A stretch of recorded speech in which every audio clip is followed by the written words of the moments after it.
Welcome to Slum Dance Festival Female Filmmakers Panel. Since girls are always complaining they don't get a fair shake in the industry, we decided to give them a separate yet equal panel. Let's go ahead and meet the girls. Don't call us girls. We're not genderized, fetishized children. We are grown-assed women. Fetishized.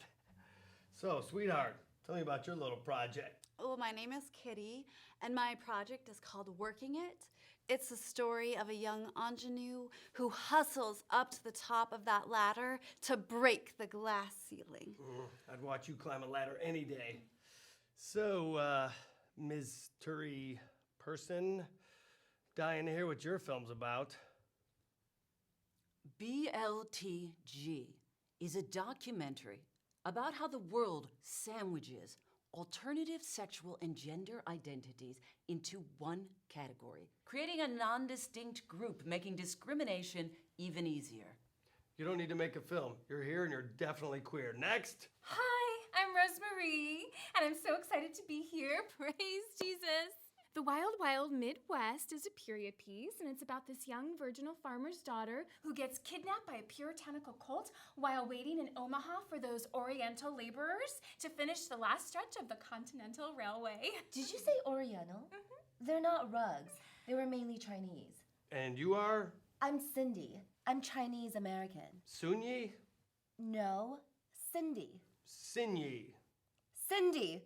I'm sorry, it's hard to hear with your accent. Tell us about your project. My movie is about 7 sisters who have to figure out how to raise themselves after both their parents died during the Communal Rebellion. Let me guess, everybody was kung fu fighting, right? No, it's a heartfelt drama about overcoming loss. And what's your movie about? I'm Jennifer.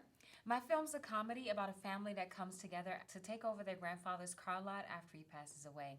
It's Little Miss Sunshine meets used cars. Ooh, so there's a beauty pageant in it.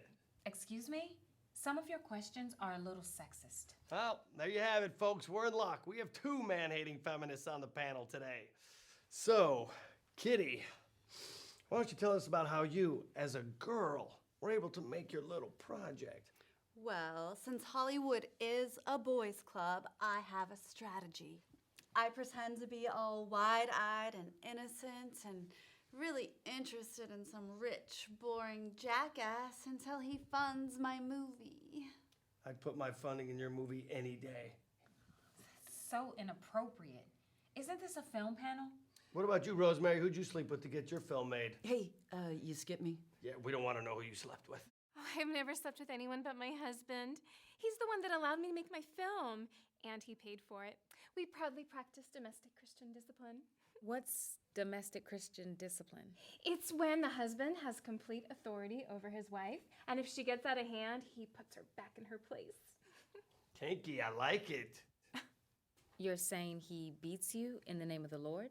DCD is an act of love, not violence. Ooh, when the claws come out, what would Jesus do? You're the problem. Men are the gatekeepers to the filmmaking process. If you don't play by their rules, they make it impossible to get your movie made. Well, maybe nobody funded your movie because it isn't any good. If someone can give Tyler Perry money to make Temptation, Confessions of a Marriage Counselor, then there should be plenty of money to support gender equality in Hollywood. Don't forget Sharknado. What about you, Jennifer? Can you repeat the question, please? How did you, as a girl, get your little project made? Well, being a female didn't have anything to do with it. I wrote a script, created a budget, hired a crew. Same way any filmmaker would. Don't you just love a girl with daddy issues? Okay, this question's for the whole panel. Why do you think there are so few lady writers and directors out there? It's because women are instinctively nurturing. We're caregivers, not leaders. Well, I think it's technical. I mean, there's all those cameras and lights and wires. It's so confusing, and it gets so heavy. There's plenty of women that can handle the equipment, princess. Oh, I know how to handle the equipment, Pat. Fight, fight, fight. You know what? I say we start a girls' club anyway and just show these silly boys. No, we don't need them. It will be affirmative action for the film business. I was once a patron at a live nude all-girls club. Loved every minute of it. You're buying into their bullshit. We're not bitches who need scraps from the table. I don't want to be hired just to fill some kind of quota. I mean, we don't need to do anything but make great movies. Are you saying our movies are bad? I'm saying let's stop focusing on the obstacles and keep our eyes on the prize. Yeah, I prefer male feminists anyway. Like Joss Whedon, he writes amazing female characters. Why is it more okay for a man to be a feminist? Yeah, I don't trust a man to tell a woman's story. That theory isn't logical. I mean, you don't have to be a ninja to write movies about ninjas. Is that an Asian joke? You're all talking about sexism, but what about the racism in this town? We need to be doing intersectional work. Gender equality isn't enough. That's not racist. I'm saying you can tell stories using your imagination. I'm pretty sure J.K. Rowling didn't have to go to wizard school to write Harry Potter. There's a wizard school? Whose side are you on anyway? There are no sides. We need to stop allowing discrimination to define us and keep working to change the status quo. Never fails. Put a bunch of girls in the room and there's bound to be a cat fight. And we can start to change things by not putting up with this guy's sexist bullshit. She's right. This guy is nothing but a creepy perv. Stop looking! Stop calling us girls!